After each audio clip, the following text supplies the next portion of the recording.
I don't see it. I don't see it either yet. You're live. Hello! I'm here. Hey, Calvin, you're up. Let's Oyster. I love it. Sound of our lives. Welcome, welcome, welcome. You're starting with Skipper T today. Welcome, welcome, welcome. Yeah, I'm the tech guru here. I know we don't need comments. Welcome to the Happy Oyster Company. It is Saturday, May 18th, 2019. We are live from HOC headquarters. HOC headquarters. Bring it on home. Welcome, everybody, to the Happy Oyster Show. I am your host, Bart Burke, and we have Skipper T in the house, as you guys already saw. And, of course, as usual, Captain Freddie, the Angry Bayman. The Captain Freddie, the Angry Bayman. He was actually pretty happy this week. You'll hear why. Captain. He was happy. Captain. He was happy, to say the least. Uh-oh, the dog is barking. You know, what else is going on? Attaboy, Wings. Attaboy. As usual, guys, we are still streaming live from our laptop because we do not have 1,000 subscribers. Please come on over and subscribe. Hit that subscribe button. It's free. You'll be all up to date. We need 1,000. Please give us a helping hand in that. We're 81 short. Yeah, we're 81 short. We're getting closer and closer each week. So thank you again for all of our supporters and whatnot. Special thanks to our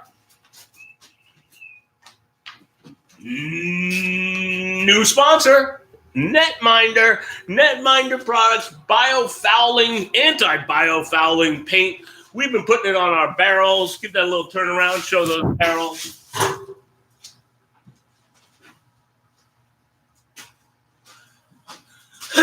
We've been putting it on our barrels for our FLUPSY, which we'll be having an update coming up here real soon on that. It was a really crazy week we had, and things are really starting to heat up. The dog is going to drive me nuts. I don't know if you guys can hear it, but it's going to drive me absolutely cuckoo. Where do I start? I guess I start at the beginning.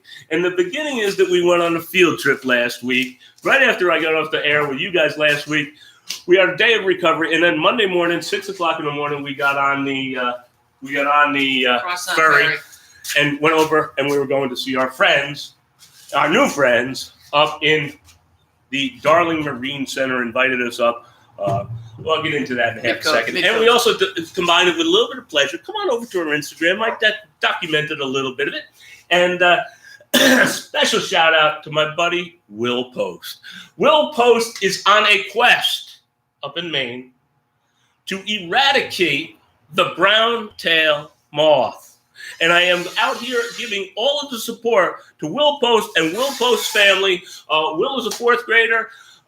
Goes to school up in Yarmouth, Maine. A fan of the bike van, of the Oyster van, of the Happy Oyster, and Uncle Bart. A special shout out to my buddy Will and his quest for the brown-tail moth. I guess Tony Joe, you're standing there like you're an audience over here. You're part of the Skipper T.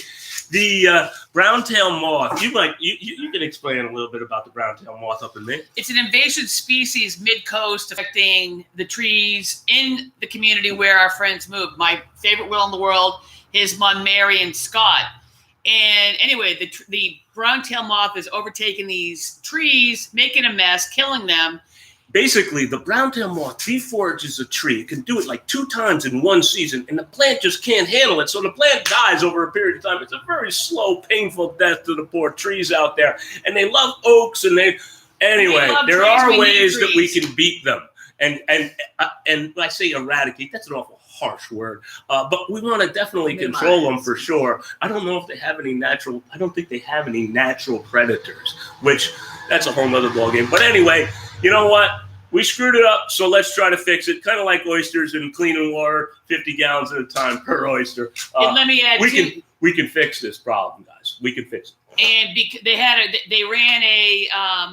a fundraiser a couple of weeks ago, raised some money. The town of Yarmouth gave money. More important than money, they brought awareness to the situation. Huge. I'd never heard of the thing before until I was up there. So again, special hats off to Will Post. Keep up the good work. Mary Post, Scott, all you guys, love you guys so much. Thanks for having us over too, up there in beautiful Yarmouth. And delicious food and entertainment, right? All right, moving right along. You leave right. You come right out of it. I mean, you were out. And what was the main attraction? What was the field trip all about? the field trip all about was going up to the Demescata, am I pronouncing that right? River area in Maine. This is a little bit of one of the river. It's almost, I'm not going to say fjord. Not but estuary. What would you call, not Well, it's Finger brine. Lakes, but Maine has a very jagged coastline, and each one of these little peninsulas that come up Region, here has a river river region. that goes up into the mainland where the snow and the blah, blah, blah, blah, blah, and it comes down to the coast. Anyway, they make these beautiful spots to be able to grow oyster, and the Demescata River happens to be like the oyster capital of the East Coast. This is the Mecca. It's almost, it was kind of pilgrimagey for me, going up there and getting up, and it's beautiful up there. And they're about a month behind us in terms of springtime. I did bring my winter coat. It was cold. It was 38 one of the days. Again, we're here in May. There's definitely some climate change, and we can fix that too.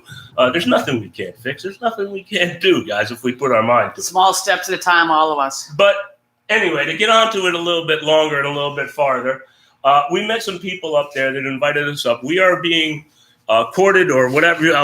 They're inquiring us about our cage design and how we work with wire and what we can do. I hustled my ass together, and I got up there as soon as I could with a demo product for them. They were blown away at the fact that, again, this all happened so quick. It was email on Thursday, talk on Friday, going up on Monday. I came with a prototype, and wow, what a facility these guys got and what they're trying to do. I'm not going to get into a lot of detail. I do have some video footage. I'm going to put a little something together, but I'm just going to give you a basic overview of what these guys, the Maine Shellfish developers, are doing. And again, we were going up to a think tank type of thing in the atmosphere. They're doing 12-foot diameter tanks, recirculating the water, adding everything to the water that they need, i.e. calcium and iron and this and food and all of that stuff to make this oyster grow with the optimum production as well as quality. They're going for the absolute, when you go to oyster perfection, this is what they're trying to accomplish. Very, very aggressive, I hate using the word out of the box because I just don't like it.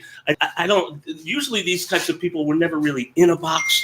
And I like to refer to myself as being one of those types of people as well. And we just fit in and clicked like peanut butter and jelly, let me tell you what. We started talking about this and talking about that. And again, these oysters are going to have to be serviced, and it's all under a controlled environment. The only water that they add is sterilized, ionized water. Not so, because again, they're regulating everything, right down to what's, and they're pushing the limits on density. They're pushing the limits on size. They're going for that 2.5-inch oyster. That's their boom. That's where they want to go. That's where Harvest is at 2.5. I am just so proud that they even, just even asked me to come. Well, how did that come about, Bart? What's that? How did that all come about? How did it come apart? That's really, really good. Again, it comes down to that self-promotion thing, Skipper T, of that we're always meeting people, seeing people, thanking people, giving out our business card. And we went up to the NACE conference that was January, right, T? Yep. Mid-January in Boston. And we met a guy by the name of Tony Barrett. And Tony Barrett gave our card to Liam Fisher. Liam Fisher is the production manager, young kid. Again, these young minds, that's where it's at, man. And he's the kid who's production manager and working and trying to coordinate and doing all of this stuff and getting this and that. He called us up, said, hey, we'd love to talk to you about cage, and this is kind of this. And he gave me a 3D drawing, and I'm like, I can do that. What's the big deal? So, boom, up there we went with a nice prototype, and we were able to produce it pretty good, and I think we can do it pretty cheaply. I mean, the cost of material plus time is basically what it is. I didn't do a major design issue, but I had an idea, and it kind of worked out and everything, and I tried it, and it worked. They had some indication that they talked to some other people, and they were not too willing, other cage manufacturers, and they were just, it's cost prohibitive, and and I'm like, we can make that. So we did, and I proved that I know we can make it, and I gave it to them. Now, I was talking with some other people, and some people said, oh, that's stupid, Bart. You gave out your ideas. And I'm like, I don't think it was that stupid at all. If they want to take that cage and run with it and they don't want anything to do with me, I got no problem. I'm just so honored that I know these guys because I'm sure down the road they're going to need my help again, and I'll be happy to help them. It's all a big community. There's no secretism here in terms of what I do. I want to share everything that I do with anybody that's in the oyster industry, and let's put oysters on the map, man. And let's get real too. Get out of here, you're out there on the sides. Yakking over but there. let's get real too, because we went to NACE, and Bart's been getting volunteering, getting involved for the past 4 years. I've been around the past year and getting more so. But anyway, up at NACE, this is one thing we commented about is the people we met up there, the scientists, the growers out of Maine, Massachusetts, Canada. They were so generous with their time and their information. Not a shh. Very generous. They know we're new, starting out, and we want to follow that. We want to follow that. Anyway, my point was that. I agree, T. And so Liam Fisher invited us. We came up there. Now, here we met a guy by the name of Pryor. Now, Pryor is the director of the University of Maine. He's an older gentleman. He's an older gentleman that served under President Johnson, believe it or not. Now, that's even, that's the year I was born, boys and girls. So, I'll be honest with you guys. I love old guys. I love talking with them. I love learning from them. And I really love when it's old guys that are even smarter than me. And they're smarter than you. And they command an attention. And by education and life, he's way smarter than us. This guy has got stories. You could sit down with this guy and just feed him. I bet you if you got a beer in him, he'd really get going and really get some good stories because he's just our kind of guy. You know what I mean? So, hey, Tab, get ready. Next time we come up, we're doing dinner or something. We're going to hang around. Yeah, exactly. We're going to hang out. We're going to really pick your brain. Let me tell you who Pryor is. Pryor is one of the founding fathers of NOAA, the National Oceanic and Atmospheric Administrations. No kidding, man. Super cool. He's one of the brainiacs behind this whole shooting match as well. And we're all in this think tank talking and doing. Another guy that we met on there is George Seaver from Ocean Organics. Now, this guy's out of the box, too. Another engineering pioneer. They're definitely pioneers. And what George is doing is he's taking seaweed, grinding it up, getting it to do what it's got to do to be able to feed oysters, to be able to plants, fertilizers. Seaweed and kelp has been used for fertilizer for years and years and years and years. And these guys are refining it and taking it to the next level. So I met George as well. And we're all sitting around or standing around inside of this big warehouse, and we're checking out these tanks, and minds start to really when you get guys like that together, it starts to really go. So we're talking about servicing them, and it was just a fun, all-around good time going to there. Give a shout-out to Lance. Oh, shout out to Lance. That's Tap's assistant. Yeah, thank you, Tony. Another sweetheart of a guy, a member of the clergy, and energy about him. He was just everybody I met going up there were just so kind and so sincere and so genuine and just refreshing. It was really refreshing. It was very refreshing. So we had a good time with that. Now, just a quickie on the Darascata River. Tony, I'm telling you, this thing here is something that Tony gave us and whatnot. It's Tony Barrett. The Shuck Station. Yeah, Tony Barrett. I'm sorry. And it looks like it's a placemat and whatnot, but it's got a little map. And it's kind of a really cool thing because it talks about the different oysters. Again, I've kind of switched into marketing now at the Happy Oyster, if you haven't noticed, because that's where we went next. We went to LL Bean. So Taste of the River is what they're calling it. And then they got all of the different points, and they don't do a lot of it's mostly the water is what you're looking at and where it is. And saw some major players on here. Mook Seafood happens to be up here, a bunch of other guys, and it was just so cool. If you ever get a chance in Maine and you're into oysters or you're Damscott River, check it out. How's that to you? All right? Yeah, good. That's enough. What else? We didn't see a lot of that. What else do I got? I can't read my notes on here because this is that's all I got. I got roll call, FLUPSY roll call, update. FLUPSY update, launch. Oh, is that what was on it? Okay. Roll call. Oyster baby count. We have them in a downweller. Took on some with a partner, fixing, cleaning, whatnot. Roll call this week was a lot better than the week before. The week before we had some loss. It should not have been that much. Volume counts, and we're trying to figure out what was going on there and whatnot. Again, when you're a farmer, you're always dealing with problems. You're always dealing with how to solve problems or why did something happen and how can you avoid that from happening again. Ooh, that was full. That was smooth. I like that. So again, you're always dealing with problems, and I'm going to get into another problem that we got going on, but that's a whole nother ball game. Roll call babies, they're growing, they're doing good. We got them into an actual FLUPSY. Our FLUPSY is now up. They're big enough now.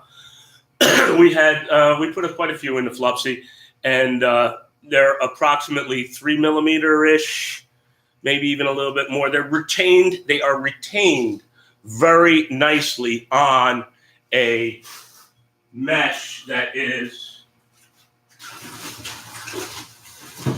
this thickness. So what you do is you screen them through. This is the mesh that it's screened through, and they hold on this. They retain on a 2 millimeter mesh. If you really wanted to get technical about it, it is 2 millimeter. It's 80 thousandths of 2 millimeter. Yeah, it's exactly 2 millimeter. I got to get into the millimeter thing because so many of these scientific guys are there doing the millimeter thing, and I'm still in thousandths of an inch and stuff. I'm too old school. I still had to pull out my mechanical drawing set, and I don't have any fancy computer stuff, but whatever, it doesn't matter. We were all good on that. So roll call was good. Oysters are good.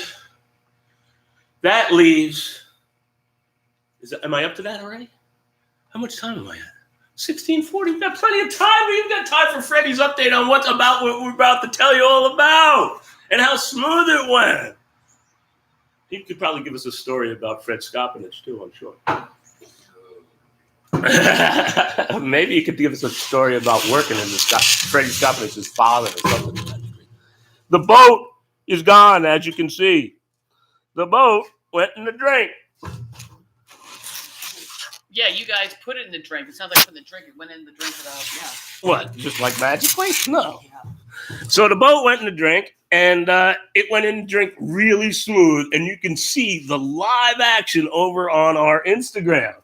Can't you, Fred? Yeah, you can. You can actually see Fred smile. I just shared it to some Facebook friends. You did? I don't think so. I don't really. Are you back on Facebook? Now be careful, Yeah. Fred. Don't get us banned on YouTube, okay? Freddie got banned on Facebook. Timed out. I was a bad person. You got timed out. That's right. Freddie the Angry Bayman. Can you imagine that? I'll sit on the step. That'll work. I hope they can. Can everybody hear Fred while we're getting on to the next subject? Oh, that works all right. Hey, Fred, look at that. For some reason, you can't talk about cockroaches on Facebook. Okay, now be careful now. Be careful. Well, Be careful. You know what cockroaches are? Those little bugs that crawl around. And if you mention that. And if you turn on the light, they scurry. Cockroaches. That's what a cockroach is. Right. Okay. So that's it. So that's that. That leaves us to the boat. So we had to get ourselves a trailer. So we finally found a trailer, and we went to Fred Scopinich up at Hampton Shipyard, which is now, what is the name of it? Hampton Marine Center. Hampton Marine Center. She sells boats and whatnot. It's an old-time boat yard here in East Quogue, actually. It's a couple of towns east. And Fred knows this guy for eons. Huh, Fred? Yeah, I used to go work for his father after my work. I used to go down there and work on motors and on the boats. Motors on inboard. Inboard motors on boats, and he used to pay me half on the books and half off the books because his wife didn't want to know how much I was getting. Look, well, the talent. It was a talent factor, was it not? I mean, you were helping this guy. Yeah. So it's like, hey, it costs money for that, but whatever. So they did a little hoi polloi in between. It wasn't anybody other than the wife he was trying to get away from. No, the wife. Well, the wife, they were used to paying people $15 an hour, and if it went over that, then the wife freaked out. So I used to get half cash and half on the books. The boatyard has been there for a lot of years. Over 100. one of these Used to be Carter's. I was going to say, and that is the birthplace. Used to be Carter, who was a relative of Gil Smith, who made the most famous catboat in the world in Patchogue. And that boat is called an SS. Yes. Well, SS's were part of. They weren't made there in Carter's, or was it not? SS's were made by a guy named. One guy was Benjamin, and one guy was Ollie Howell, and they were built up in Nickerson's boatyard in East Mauritius. East Mauritius, okay, because it was. But there was 2 or 3 builders of the SS1 design over their history. Actually, a couple were built at Fred Scopinich's boatyard. That's what I thought. But they were not SSs; they were M boats. They were an SS hull, but they had a Marconi rig. Huh? They didn't have a gaff rig. And Carter never made them. Carter built cats. There's a boat called the Carter Cat boat that was built there, very famous. And he was a relative of Gil Smith, the most famous catboat builder in the world, Patchogue River. When I first came to Long Island, or when I was actually born here, and my parents, I remember one of my first memories of a boat or this or that boatyard was going to Old Man Carter's boatyard, which is where we went. Okay. And there was this and he was ancient back when I was a kid, and he kept on going for quite a few more years after that. But anyway, he was a boat builder, and he had the quintessential boat building shop. I mean, it would just, you go in like 1800s, boom, there it is. And he's got it's like that, actually. And this is what I was about to say is, Fred knows the place. He worked there, so he knows all the little nooks and crannies and where this is and where that is, and these boatyards, and they're half buildings, and the buildings got added onto buildings, and there's steps and creeks, and there's racks and ladders, and places that they're keeping boats inside, as well as places that they're working on boats inside. Moving a boat's a pain in the ass, man. You got to have dollies and rigs and jacks and stands, and it's an adventure. Anyway, my heart dropped when we got into one of these buildings, and there was 9 of them? I think there was, a few years ago was the 100th anniversary of the SS, which is a 16-foot one design. The boat I learned to sail on. South Bay sloop or whatever, it's sailing submarine. They call them all kinds of things. But anyway, as the old boatyards declined, the old timers died off. There was nobody to maintain those SS boats anymore. At the time when they were popular, the rich people had people that maintained the boats, and they were all in the water. And there was 150 something of them built. And at one time they thought that it was going to die, because it's the oldest active sailing one design class in the world. Really? Yes. I didn't know that. Yeah. So it's a cool old boat, man. They thought it was going to die, right? So what happened was they started like a campaign to have a 100-year anniversary. So all these old-time sailors and people and whatever that had the boats got interested in them again, and all these boats came out of the woodwork because pretty much they thought they were gone. There was only a handful. So how many have we got now in existence? There's got to be. I think there's about 20 of them sailing. And there's still more that haven't been found. Mine's not sailing. Well, we saw 9 of them in this guy's nine in this guy's boat inside. Right, and it costed stacked. There was one there that he just spent $11,000 restoring. But I mean, that boat was horrible. There was nothing left of it. Some of these boats are just so pristine. They're flawless. They're beautiful. They're absolutely beautiful. If you're into woodwork and just natural and you're varnished on the top and the paint and the line and the Christmas and the color choices, the blues, the green, everything. I give Freddie credit because he's the one that brought him back. And he's still continuing to keep them going. And hats off to Fred Scopinich. Right. This is where we went to go borrow a trailer. We should have did this long time ago. I don't know why we were farting around waiting for the other one. Live and learn, keep going. Oh, so anyway, boom, got a trailer, slipped it in there, put the boat on there. We're psyched. We're getting excited. We're getting really excited because we got a lot of time in that damn boat. And we got a lot of is it going to work type of boat mind going. I know it's going to work. And we'll be able to fix whatever's broken and we can do anything. I got that. But you were just wondering, is it going to cock to one side or was it going to cock to the other side? Right. And we were wondering because we put it there with one trailer and to get it out of here, yeah. Freddie's trailer was actually the right size for the boat. The trailer we put it there was way too small. And Freddie's trailer was a little bit higher, so we had to screw around a little bit of jacking up on the boat. You jack it up, you pull the trailer under, you jack it up again, you pull it under. We didn't, because it's heavy. And it's not my first rodeo moving boats, so. And this guy's a pro, man. Boom, boom, boom. That's why he's Captain Freddie, the Angry Bayman, man. You think I can do this? Because that's where I was going next, all right? We had that thing on I have no experience in terms of motorboats at all. I can sail pretty damn good, and I can sail some pretty big boats. I got no problems with that. As far as it's under sail, all right, motors and boats never really had any experience, and it's really exciting for me right now, and I'm having a blast. So here we go. We got this thing loaded. It was smooth, man. It was a half hour, 40 minutes, maybe. 45 minutes, maybe. Boom! But it's a big boat, It's a big boat. 26 foot, 11 foot across in the widest part. I mean, it's not a boat that you're going to go and trailer there and back and forth each day. No, you're not even going to put it out of water on a trailer. What's that? You're really not going to pull that boat up on a trailer unless you have a fucking 12,000-pound winch on it. Oh, yeah, because it's heavy.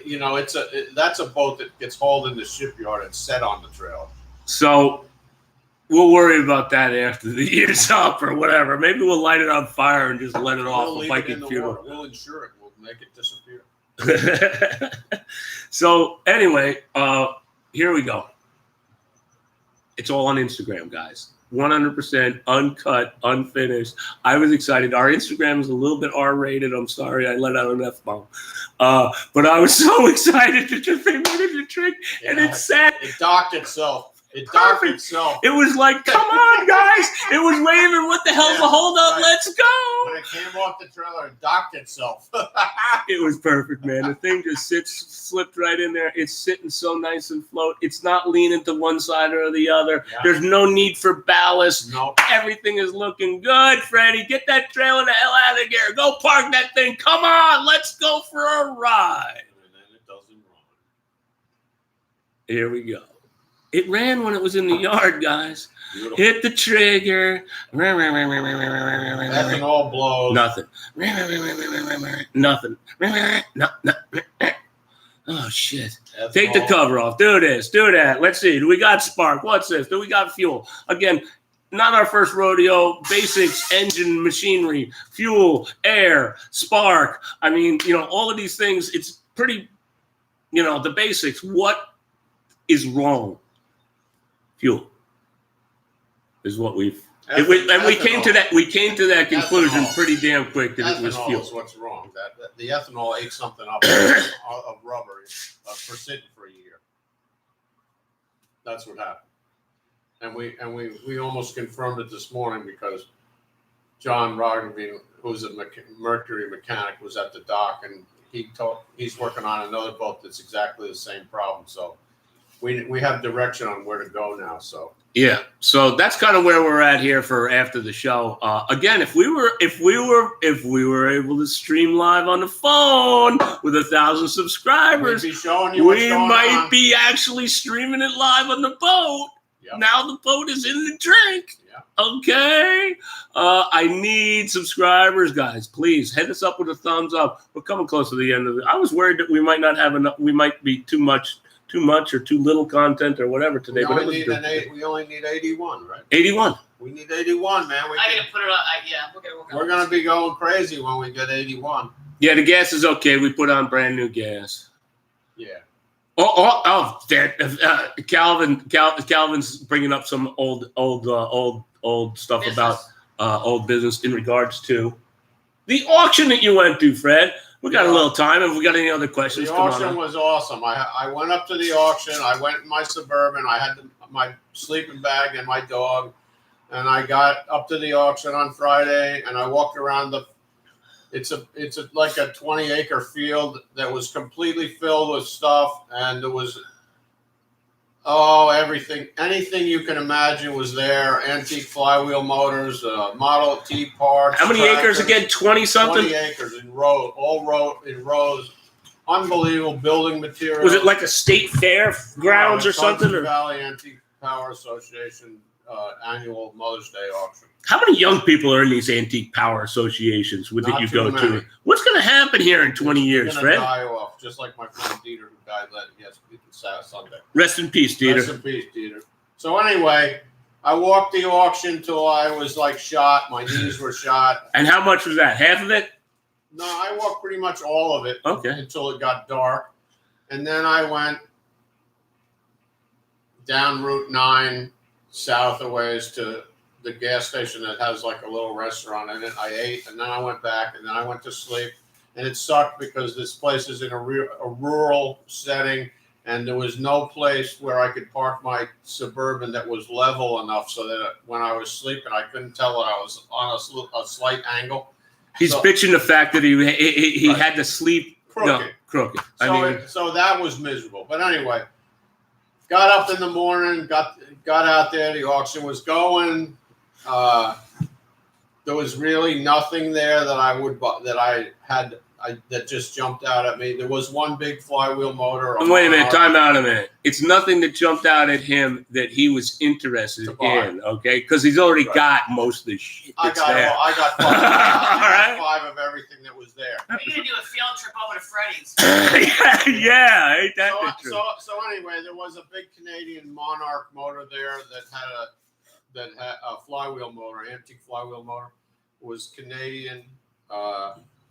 You had your eye on that. I had my eye on that. It's just too damn big. It was too big. My cousin could have came down from Albany and put it in his truck, and I could have went up with a trailer and got it. But what was it? What was it exactly? Now this was a one-cylinder hit and miss flywheel motor, big. Once it gets going, this thing just goes.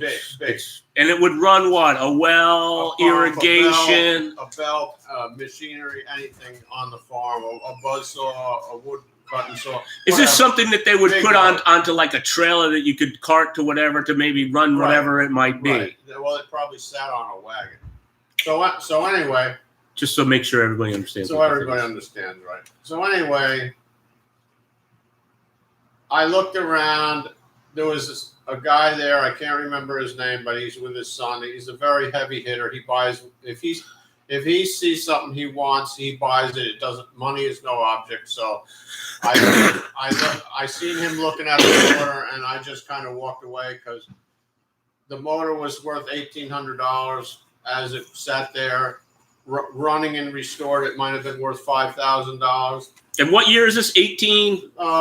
Maybe 1915. Okay. So I seen him showing a lot of interest in the motor, so I just said screw it. I walked away because I wouldn't pay any more than $1,800, and I knew if I bid $1,800, he'd bid $1,900 and whatever. And then later on Facebook, I saw that it actually went for $1,800 plus the commission. So. He bought it. Everybody else backed off it. And I'm really not sorry because it was too big for me to move around. And I already have like 30 of them. I don't need any more. Yeah, it was. Yeah, it is what it is. But it went to somebody who wants it. It's almost like these auctions that you go to are almost like it's probably better than going to like a museum or something because you're seeing this shit raw. Well, I seen shit there that I had never seen before. I seen a 1941 Ford pickup with a 9N tractor engine. That's right. You were telling me about that. It was a rusty mess, guys. Yeah. No, don't think. Oh, really? No, it was No. But it was something that I've heard of all my life, but I've never seen one. There it was, sitting right on the field at Hudson. That's cool. Yeah, I posted a picture of that on Facebook too. For people that don't quite understand what year that was and whatnot, that was a very important year for Ford because that was the year just before World War II started. Last things that they produced. And that was like one of the last ones. In fact, they were running out of parts, so they decided to use a tractor engine into what they're getting ready to gearing up, boys and girls. Yeah. They're gearing up to go to war. 41. And that was the year. And that's what made that truck very rare. Really rare. Super, super rare. And then I also saw something that was really cool, and it was a it took me a really long time to figure it out. And finally, when my cousin came and we did a little brainstorming on it, we actually did figure out what it was. But it was this like rectangular cast iron metal thing, and it had a round ball in the center of it. It had a pipe going in one end, and then it had a round ball. And the round ball in the middle had slots in it. It had like one slot and then multiple slots, and it had a rod coming out with a loop on the end of it. And what it was it was the bottom of a forge where the air blew in. Okay. And you could rotate the ball to control the air pressure. Oh. And then you could open the bottom of it and let the ashes fall out.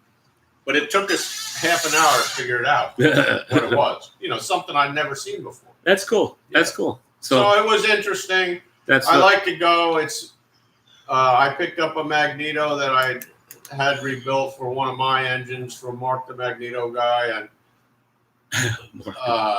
you know, you get to. It's like a spring thing. You get to see a lot of old timers that you don't see all winter, and then all of a sudden everybody's at the Hudson auction. So I saw my friend Jeffrey from New Jersey. So it was it was a great day. I have no regrets for riding up there. It was a nice ride. Other than the I fact rode you on had the this thing. Taconic Parkway up and back. So Taconic Parkway, if people don't know, it's like a road for Model A Fords. It was back in the Model A Ford day. Through the woods. And it's does cool. it does this. Yeah, it's okay. very cool. Goes to Albany. And it's kind of treacherous. Yep. It's kind of a treacherous run. And a lot of enthusiasts, okay, like to use that road. Yeah. Okay. Speed enthusiasts. Cool road. Yeah. Motorcycles. Yep.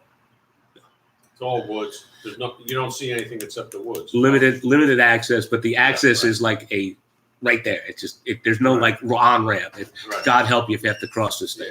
Yeah. I don't think there's any lights either. I don't. There's open access to a highway. Yeah, it's like the weirdest thing in the whole wide world. Yeah, right. It's you're coming along and all of a sudden there's a T in the road and they give you a T, but it's just right there. There's no. And the people are booking here. I'm talking 65 miles an hour, maybe more. Somebody, like I said, the enthusiasts. Yeah. All right. Your normal Joe is doing 65. There's no farms. There's no houses. You don't see anything on the Taconic Parkway. Taconic Parkway. It's very cool. Very dangerous. Yep. Exciting. I like it. I know that from years ago. Tony Joe likes it too. I don't drive anymore. I let her drive. My kick up speed with thrill years ago. Yeah. Yeah, it's cool. All right. We went overtime. Special thanks to everybody this week. Again, special thanks to Darling Marine Center in Maine. I appreciate you guys contacting us. I appreciate you inviting us up. Tap Pryor, Liam Fisher, Tony Barrett, George Seaver. Appreciate you guys. Thank you so much for the invite up there. Another special shout out to Netminder, our sponsor. Check it out. We are definitely testing it to its fullest. More on that later because now the boat's in the water. And of course, our buddy Will Post again. Special shout out to Will. Thank you so much, Will, for your quest on this brown tail moth eradication program. And we may have it. It's on a text. We may have. Why don't you get up and come on because you're too far away? We may have our well, they can see it right there. Yeah, but they can't necessarily hear the sound. All right. I got a text that they were watching. Who? First Mate Will. Oh. So we might have a guest appearance from him next weekend. Oh, cool. So we'll keep you posted next Saturday at 10. Stream live from here. That's it. That's a beautiful. Thanks to Freddie Scopinich again, the Hampton Shipyard. And maybe when we're down there again someday, we'll take a little video of those sailboats to show you. Yeah, that would be cool. That would be cool. We should do that. 81 subscribers shy of going anywhere. So please, guys, please hook us up with some subscribers. Share us with everybody that you know. Come on over to our Instagram. And, of course, what else? What else have I got? I got nothing else except for be cool. That's it. Thumbs up. Be kind. Be happy. And, of course, guys, eat me. Say a prayer for the motor. Yeah. That's where we're going next. We're going to fix a motor. It's going to run. All right. See you guys. Gotta love it.